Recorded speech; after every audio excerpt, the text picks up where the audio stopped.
this is actually the real reason I like doing time trials. Let's start out by saying, so I did something like this after the PB. Obviously at play. First up, overall power, right? In fact, I was sitting just here. And on that occasion, what I did is I kind of looked at why I'd gone faster. I'm not gonna really look at equipment, I'm not gonna really look at position, I'm not gonna really look at conditions. Well, with the first two, I just really haven't changed much, if anything. And with conditions, there's nothing I can do about that anyway. You've still just got to ride the course. I'm going to put all that to one side and we're literally just going to look at my ride. Okay, what we'll do is we'll look at the 4 sectors of the course. So you can see the whole 43k course there. For those of you guys who haven't done the course or don't know where this is, it is an out and back course. It's a horseshoe type course, so you do get lots of variable conditions, but we're not going to talk about conditions. We're just going to talk about the ride. First thing we're going to do is we'll look at the first 11.5 kilometers. This is myself compared to the ride in March, which was the PB. Now, like I was saying to you in the lead up, I was going to try and drive the top of the hills. So you can see here that I've actually knocked off a couple of seconds there with that effort. So by the time I get to the 11.5k mark, I'm almost 17 seconds behind. But I'm not sure there's a huge amount we can take from that, because obviously the ride at this stage is quite good. Being a horseshoe course, you're hoping maybe to catch that up somewhere. Now, sector 2 is predominantly a downhill sector. Now let's just have a look at the comparison here. March 5th, which is the PB, almost 300 watts, 12:35. Sunday, Sunday, June 4, look at this. More watts, 302, but I have shifted another heap of time. Bang, it blasts away at this point. Now this is, we've just crested a climb, drop and crested again. And that's where I've shifted a lot of time, which has me thinking that I haven't really recovered or set a new rhythm on those altering terrain parts. And again here, it's really bobbed up just after that terrain has shifted. So whether maybe I need to look at my cadence in these situations or something, but I'm certainly not adjusting quick enough to the adjustments in terrain with my speed and my power. So we've turned around and we're starting to come back. Now you'll see here, here's my little incident with the motorbike.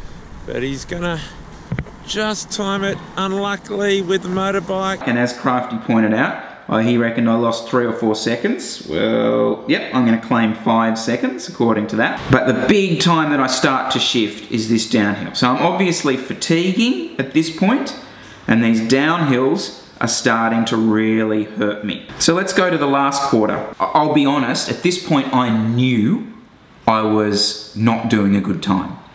So that obviously plays in the back of your mind. You don't go absolutely ripper deep right at the end. And you can see that.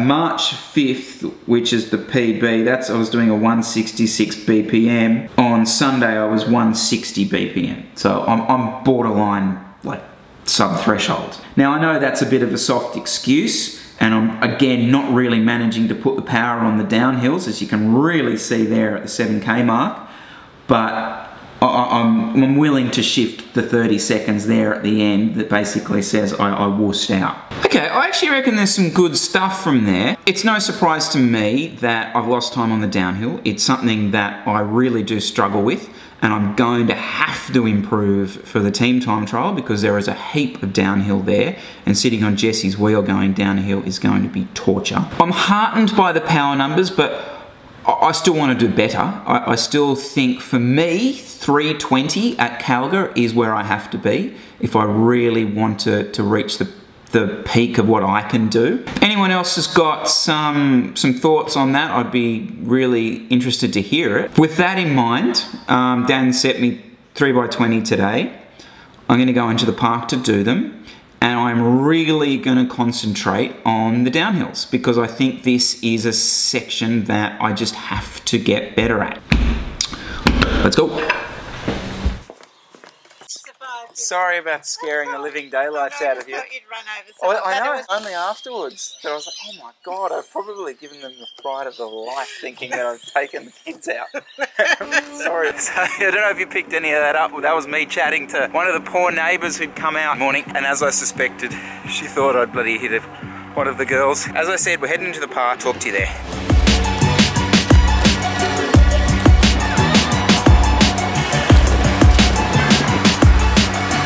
Before I forget, just to let you know, not a good spot to talk. Another saddle drop issue mid last week. Stupidly, the little indicator I normally have for the saddle height had fallen off. I'm at a bit of a mystery at the moment.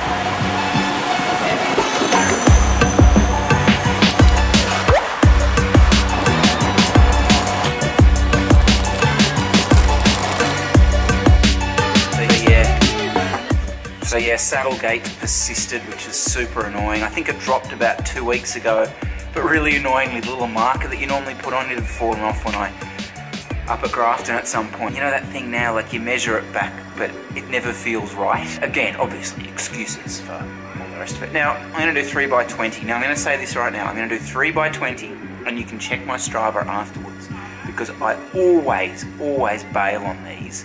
But if Sunday proved anything to me, it does suggest that this stuff is working. So commit to it, Chris, and it might even work better. I said this before, I really don't like riding with headphones, and I have been known in the past to give out to people for riding with headphones. I'm just gonna run a little podcast. So just a bit of spoken word. I still have full audio, when you can hear everything around you. Yep, that word. Okay, let's go. You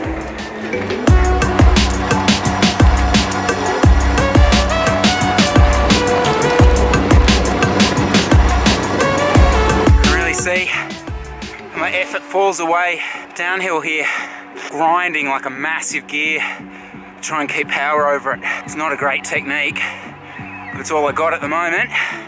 I realise I've just dug a hole for myself here, but I just got a call from the daycare. Kira has absolutely lost it, so I'm gonna have to shoot back and pick her up now. Promise.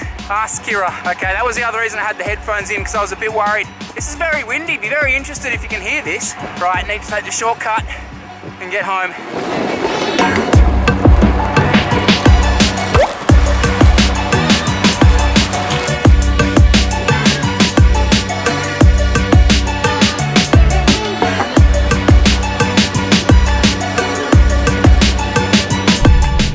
Yeah, I'm just getting her now. Yep, please do. I'm rushing through something now. I will let you go and get to my work, and then I will hopefully see you down there at about 20 past.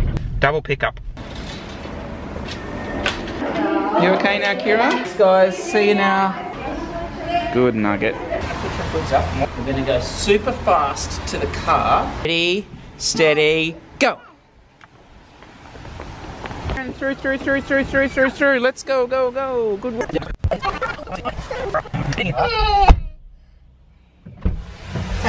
Not so quick. Okay. It's not a pig farm that we're in. Oink oink.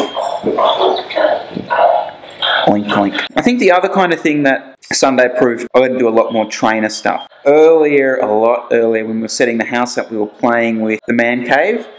Gonna have another go at that. We'll run through that with you. Also, winter jersey Mark II coming in. She's happy now. Happy as a pig in.